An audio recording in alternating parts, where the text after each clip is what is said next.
seu consultório chega um paciente, como saber se o problema é físico, orgânico, ou psíquico ou espiritual? Ah, tá. Essa é uma pergunta que normalmente o paciente faz, né? O qual é o seguinte, existe uma ideia de senso comum de que ou um problema é espiritual ou ele é orgânico. Ah, doutor, meu problema é espiritual ou é orgânico?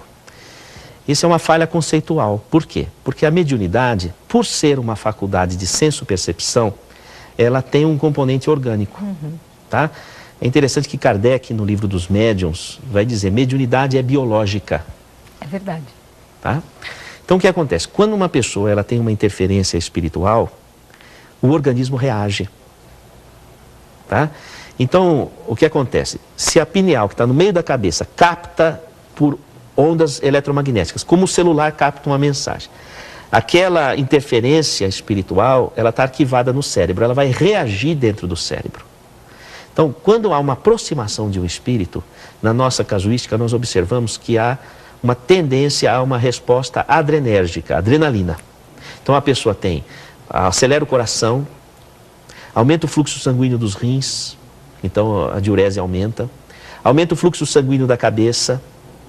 Então, por exemplo, uma interferência de uma entidade negativa, ela pode provocar dor de cabeça. Por quê? Porque aumenta o fluxo da cabeça, o fluxo sanguíneo. Aliás, Jung já havia percebido isso. Nós vamos encontrar no grande psiquiatra Carl Gustav Jung, obras completas, segundo capítulo do primeiro volume, O Médium Espírita. Ele observa uma mulher franzina, jovem, que apresentava fortes dores de cabeça após as interferências espirituais, que ele chama de ataques. E essas dores de cabeça, ela aliviava fazendo movimentos das mãos sobre a cabeça, que a gente chama de autopasse, não é? E no caso dela, aliviava com essa condição. E o Jung chegou, inclusive, a palpar o pulso e a auscultar o coração, como se estivesse percebendo mesmo que havia alguma alteração orgânica naquele processo. Tanto que, para você fazer a diferença entre uma simulação de uma incorporação mediúnica, o indivíduo está teatralizando, ou quando aquilo é real, é o exame físico, porque a incorporação dá alteração física. Consumo de glicose, aumento da pressão arterial sistólica, aumento do fluxo sanguíneo da cabeça, segundo os nossos estudos ainda heurísticos, né, embrionários, vamos dizer assim, mas nós temos observado dessa forma. Então, o que acontece? O indivíduo pode ter aumento de pressão arterial por origem espiritual. Quando a entidade sai, a pessoa volta à pressão normal. Então, nunca consegue ajustar um antihipertensivo. Entendeu? Se ela toma o remédio da pressão, abaixa muito. Se não toma, tem picos. E não consegue ajustar. Mesma coisa, se há consumo de glicose, como que faz o diabético? Não consegue acertar os níveis de glicemia. Entende? Porque fica flutuando de acordo com as interferências espirituais, de acordo com essa nossa hipótese de trabalho. Não é? Agora, quando a pessoa tem uma mediunidade dominantemente de desdobramento, que ela sai fora do corpo, o efeito é o contrário, é colinérgico. Colinérgico é o seguinte, ao invés da adrenalina, é a acetilcolina. Então, o que acontece?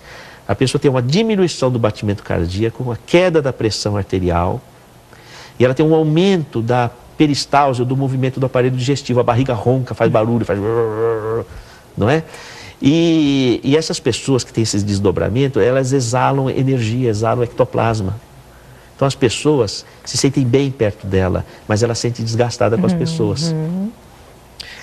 E esse excesso de ectoplasma que ela exala torna ela muito interativa mentalmente. Ela sente o que o outro sente, sente a psicosfera espiritual que a envolve.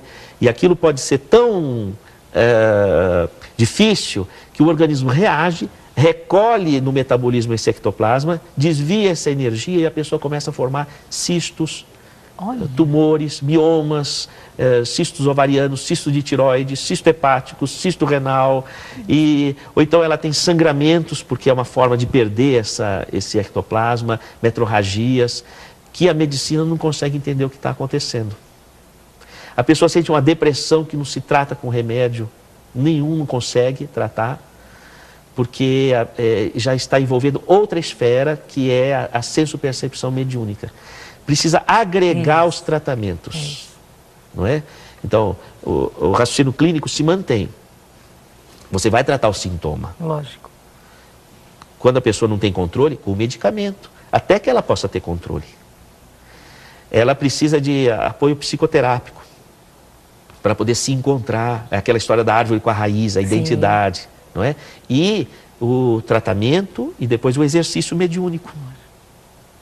Eu coloco os meus pacientes, assim que estão numa condição melhor, para doarem de si. Sim. Então esse exercício faz com que eles se tornem proativos e comecem a saber, aprende a lidar com esse domínio da senso-percepção, seja da influência espiritual, seja da doação de energia. Então eu coloco sob minha supervisão, não é? E isso muda o prognóstico da medicina, essa integração com essa parte espiritual. Eu pude acompanhar uma terça-feira e é brilhante esse trabalho onde você vê, o que você está dizendo aqui é visto, né? A olhos vistos você consegue perceber isso, realmente. É muito interessante a evolução clínica, Sim. sabe? Você acompanhar o caso e ver que casos que a medicina não dava um prognóstico favorável e começa a mudar o perfil, sabe? Eu ainda acho que é uma pontinha do novelo que nós estamos puxando, isso. sabe? Tem muita coisa a se pesquisar ainda nesse assunto.